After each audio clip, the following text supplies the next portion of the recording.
Comment créer un cours en partant de zéro?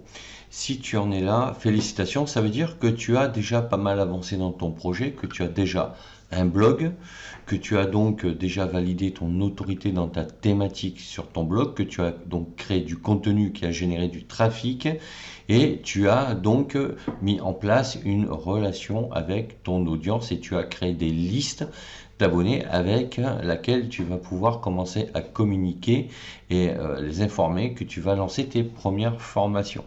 Alors, pour ta première formation, pour ton premier cours en partant de zéro, il y a plusieurs étapes. Donc, la première va consister à déterminer le titre de ta formation, parce que j'imagine qu'elle va concerner donc la thématique de ton blog et un angle d'approche que tu as déjà abordé sur ton blog.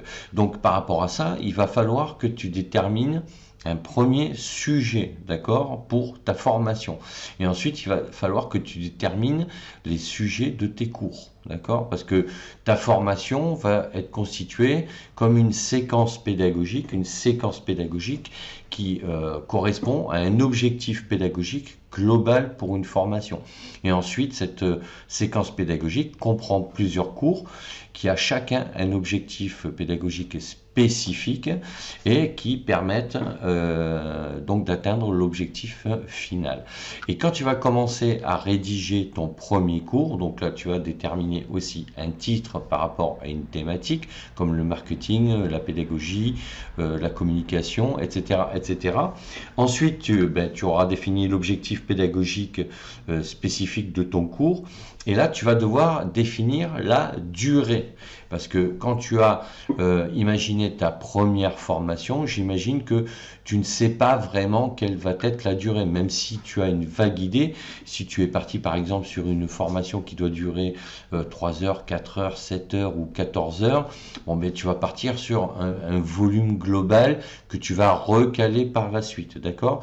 Donc quand tu vas constituer, tu vas commencer à poser le plan de ta première formation, il va falloir que tu détermines la durée de chacun de tes cours.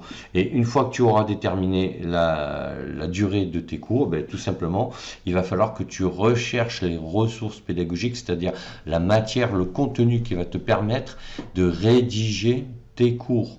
Tu vas être obligé de t'appuyer sur du contenu.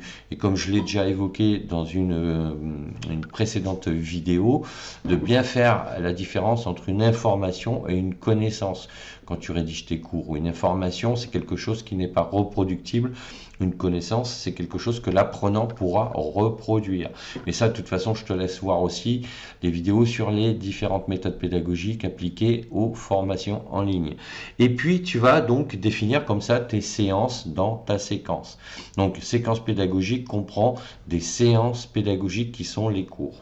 Et une fois que tu auras défini tes séances avec les différentes méthodes à utiliser, ben là, tu vas donc commencer à rédiger tes cours et tu vas commencer à concevoir les évaluations si tu en as prévu. Puisque, je le rappelle, une évaluation n'est pas là essentiellement pour donner une note. Une évaluation, elle te permet aussi d'avoir un retour d'expérience par rapport à tes apprenants.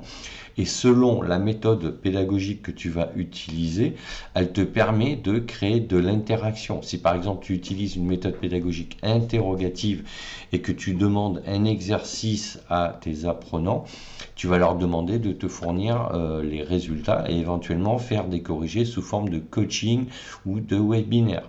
Donc tu vois que l'évaluation, ce n'est pas essentiellement une évaluation sommative, c'est-à-dire sous forme de notes. Ça peut être une évaluation pour que tu puisses, toi, mesurer l'état d'avancement des apprenants dans leur apprentissage du contenu que tu leur as fourni. Donc voilà ce que je voulais te dire sur comment créer un cours en partant de zéro.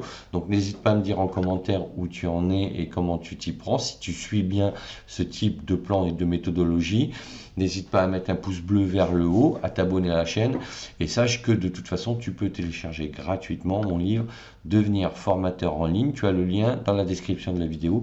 Je te dis à bientôt pour d'autres sujets. Ciao, ciao.